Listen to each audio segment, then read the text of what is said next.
नमस्कार, मैं हूं निकिता और आप देख रहे हैं सत्य हिंदी। एक नजर डालते हैं अब तक की सुर्खियों पर। अजीत पवार के विमान हादसे पर संजय राउत ने उठाए सवाल। राउत बोले, क्या टेक्निकल गड़बड़ी थी, ये सामने आना चाहिए। एनसीपी सुनेत्रा पवार को महाराष्ट्र की डिप्टी सीएम बनाने का देगी प्रस्ताव। सूत्र, अजीत पवार की सीट से चुनाव लड़ सकती हैं सुनेत्रा पवार। दुर्घटनाग्रस्त हुए विमान का ब्लैक बॉक्स मिला, सरकार ने दी जानकारी। शिवसेना यूबीटी नेता संजय राउत ने महाराष्ट्र की उप मुख्यमंत्री अजीत पवार के विमान हादसे को लेकर गंभीर सवाल उठाए हैं और इसकी पूरी जांच की मांग की है। उन्होंने कहा कि देश जानना चाहता है कि यह हादसा कैसे हुआ और विमान में क्या तकनीकी गड़बड़ी थी, ये सामने आना चाहिए। राउत ने अहमदाबाद विमान हादसे का जिक्र करते हुए कहा कि वहां भी इतना बड़ा हादसा हुआ। गुजरात के पूर्व मुख्यमंत्री विजय रूपाणी की मौत हो गई। जांच के लिए डीजीसीए और दूसरी टीमें बनी, लेकिन अब तक सच्चाई सामने नहीं आई। उन्होंने कहा कि डीजीसीए हर बार जांच की घोषणा करती है, लेकिन ठोस नतीजे सामने नहीं आते।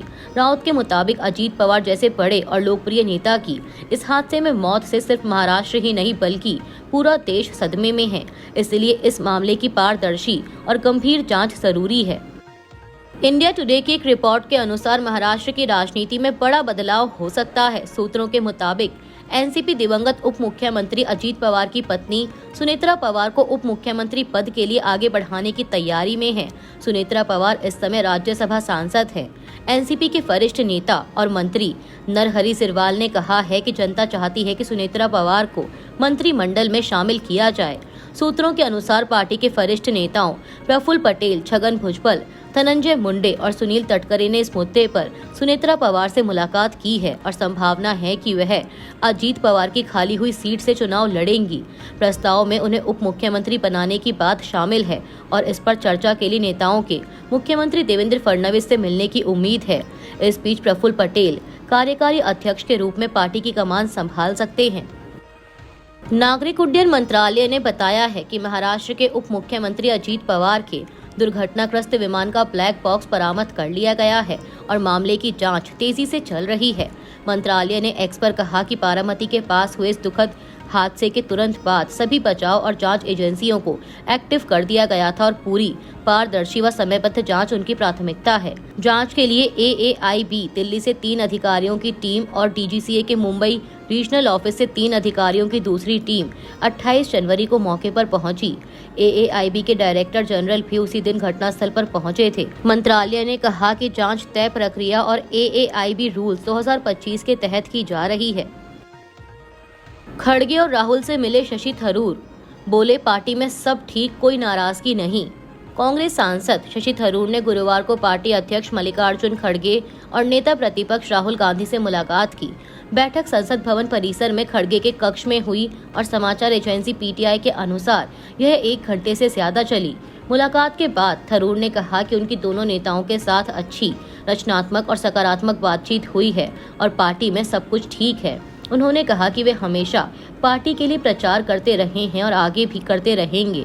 केरल के मुख्यमंत्री पद के उम्मीदवार बनने की चर्चा पर शशि थरूर ने साफ कहा कि इस बारे में कोई बात नहीं हुई और उन्हें किसी पद के लिए उम्मीदवार बनने में कोई दिलचस्पी नहीं है। उन्होंने कहा कि वे तिरुवनंतपुरम से सांसद हैं और उनका ध्यान अपने वोटरों के हितों को संसद में उठाने पर है। थरूर ने दोनों नेताओं के साथ अपनी मुलाकात की एक फोटो भी एक्स पर शेयर की और लिखा कि भारत के लोगों की सेवा में आगे बढ़ते हुए हम सब एक ही पेज पर हैं। बता दें कि हाल के दिनों में उनके पार्टी से नाराज होने की अटकलों के बीच यह बैठक अहम मानी जा रही है। सुप्रीम कोर्ट ने यूजीसी के नए नियमों पर लगाई रोक। सीजेआई बोले, यूजीसी के नियम पहली नजर में ही अस्पष्ट हैं। सुप्रीम कोर्ट ने यूजीसी द्वारा बनाए गए नए नियमों पर गुरुवार 29 जनवरी को अहम सुनवाई करते हुए इनके लागू होने पर फिलहाल रोक लगा दी है। कोर्ट ने केंद्र सरकार को नोटिस जारी किया है। सीजेआई सूर्यकांत की बेंच ने कहा कि ये नियम पहली नजर में अस्पष्ट हैं और इनके दुरुपयोग की आशंका है। बता दें कि यूजीसी ने 13 जनवरी 2026 को यूजीसी नियमावली 2026 अधिसूचित की थी, जिसमें सभी उच्च शिक्षा संस्थानों में समता समिति बनाना अनिवार्य किया गया है, जो जातिगत भेदभाव की शिकायतों की जांच करेगी। ये नियम एससी, एसटी और ओबीसी छात्रों के खिलाफ भेदभाव, उत्पीड़न और आत्महत्या जैसी घटनाओं को रोकने के उद्देश्य से लाए गए हैं। इन्हें 2012 के पुराने नियमों की जगह लाया गया, लेकिन सामान्य वर्ग के छात्रों की ओर से दायर याचिकाओं में कहा गया है कि नियम 3C में भेदभाव की परिभाषा सिर्फ SC, ST और OBC तक सीमित है, जिससे सवर्ण छात्रों को संरक्षण नहीं मिलता। याचिकाकर्ताओं ने इसे संविधान के अनुच्छेद 14 का उल्लंघन बताया है। सुप्रीम कोर्ट में UGC के नए नियमों पर सुनवाई के दौरान CJI ने कड़ी टिप्पणी करते हुए कहा कि UGC नियम पहली नज़र में ही अस्पष्ट हैं और इनके दुरुपयोग की पूरी संभावना है, क्योंकि इनकी भाषा साफ नहीं है। कोर्ट ने चेताया कि ऐसे नियम समाज और कैंपस को बांट सकते हैं और अमेरिका जैसी नस्लीय विभाजन की स्थिति पैदा कर सकते हैं।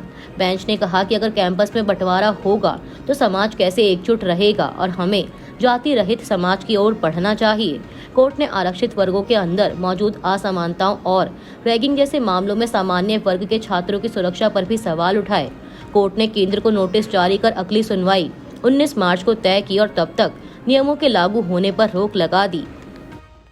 राजस्थान की साध्वी प्रेम बैसा की रहस्यमयी मौत के 4 घंटे बाद का इंस्टाग्राम पोस्ट वायरल। पश्चिमी राजस्थान की मशहूर कथावाचक साध्वी प्रेम बैसा की संदिग्ध हालात में हुई मौत ने सियासी और सामाजिक हलकों में हलचल मचा दी है।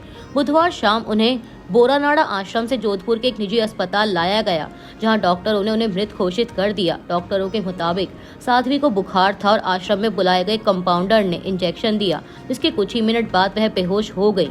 पुलिस ने उस कंपाउंडर को हिरासत में लेकर उसके मेडिकल उपकरण जब्त कर लिए हैं। RLP नेता हनुमान बेनीवाल ने इस मामले की CBI जांच की मांग करते हुए इसे संदिग्ध बताया है।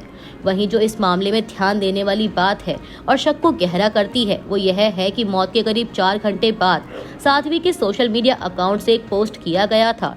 इंस्टाग्राम पोस्ट में वह अपने फॉलोअर्स को नमस्ते करती हुई दिख रही थी और कैप्शन में लिखा था कि मैंने सनातन धर्म के प्रचार के लिए हर पल जिया है। अपनी पूरी जिंदगी में मुझे आदि जगत गुरु शंकराचार्य, दुनिया के योग गुरुओं और पूजनीय संतों और ऋषियों का आशीर्वाद मिला। मैं आदि गुरु शंकराचार्य और देश के कई महान संतों और ऋषियों को पत्र लिखकर अग्नि परीक्षा का अनुरोध किया, लेकिन प्रकृति को क्या मंजूर था। मैं हमेशा के लिए इस दुनिया को अलविदा कह रही हूँ, लेकिन मुझे भगवान और पूजनीय संतों और ऋषियों पर पूरा भरोसा है। अगर मेरे जीवन काल में नहीं तो मेरी मृत्यु के बाद मुझे निश्चित रूप से न्याय मिलेगा। वहीं पुलिस पूरे मामले की जांच कर रही है और पोस्टमार्टम रिपोर्ट का इंतजार है। आर्यन खान की सीरीज पर समीर वानखेड़े को कोर्ट से झटका, दिल्ली हाईकोर्ट ने याचिका खारिज की। मुंबई क्रूज ड्रग्स केस से जुड़े चर्चित अधिकारी समीर वानखेड़े को शाहरुख खान के बेटे आर्यन खान की नेटफ्लिक्स सीरीज को लेकर दिल्ली हाईकोर्ट से बड़ा झटका लगा है। कोर्ट ने गुरुवार को वानखेड़े की वह याचिका खारिज कर दी जिसमें उन्होंने आर्यन खान की निर्देशित series the bads of Bollywood पर आपत्ति जताई थी। जस्टिस पुष्पेंद्र कुमार गौरव ने कहा कि इस मामले में दिल्ली हाईकोर्ट के पास क्षेत्रीय अधिकार नहीं है, इसलिए सुनवाई नहीं की जा सकती। कोर्ट ने वानखेड़े को सही अदालत में नई याचिका दायर करने की छूट दी। दरअसल समीर वानखेड़े और आर्यन खान के बीच तनातनी की शुरुआत 2021 में मुंबई क्रूज ड्रग्स केस से हुई थी। वानखेड़े ने आर्यन को गिरफ्तार किया था। बाद में कोर्ट ने फैसला दिया कि आर्यन को फंसाया गया। फिर वानखेड़े पर भी मुकदमा चला था। इसी घटना को लेकर समीर वानखेड़े आरोप लगाते हैं कि उनसे बदला लेने के लिए सीरीज में उनकी छवि को खराब दिखाया गया। उन्होंने कुछ हिस्से हटाने और 2 करोड़ रुपए हर्जाने की मांग की थी। मध्य प्रदेश में महिला से मारपीट के आरोप में बीजेपी नेता पर FIR, पार्टी ने जारी किया कारण बताओ नोटिस।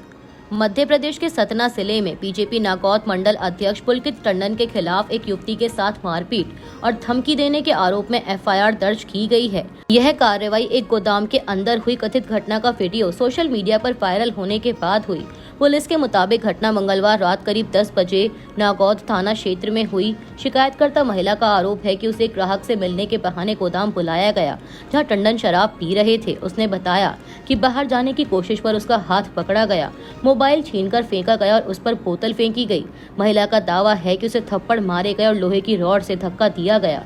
पीठ बचाव करने आई मां और भाई के साथ भी मारपीट हुई। पुलिस ने कहा है कि वीडियो समेत सभी सबूतों की जांच की जा रही है। वहीं इस बीच बीजेपी ने टंडन को कारण बताओ नोटिस जारी किया है, जबकि आरोपी ने अब तक कोई जवाब नहीं दिया। चीन के राष्ट्रपति की ब्रिटेन पीएम से मुलाकात। ब्रिटेन पीएम ने चीन को वैश्विक स्तर पर एक महत्वपूर्ण खिलाड़ी बताया। ब्रिटेन के प्रधानमंत्री कियर स्टारमर ने अपने चीन दौरे के दौरान गुरुवार को चीनी राष्ट्रपति शी जिनपिंग से मुलाकात की। स्टारमर ने कहा कि ब्रिटेन चीन के साथ ज्यादा बेहतर रिश्ते चाहता है। उन्होंने चीन को वैश्विक स्तर पर एक महत्वपूर्ण खिलाड़ी बताया। वहीं चीन के राष्ट्रपति शी जिनपिंग ने कहा कि ब्रिटेन चीन के संबंधों में उतार चढ़ाव आए हैं, लेकिन उन्होंने यह भी कहा कि चीन ब्रिटेन के साथ लंबे समय की रणनीतिक साझेदारी के लिए तैयार है। दुनिया के मौजूदा हालात को अस्थिर और बदलता हुआ बताते हुए शी जिनपिंग ने कहा कि दुनिया में शांति और स्थिरता के लिए बेहतर बातचीत बहुत जरूरी है। अभी के लिए इतना ही। बाकी की देश दुनिया की बड़ी खबरों के लिए जुड़े रहिए सत्य हिंदी के साथ।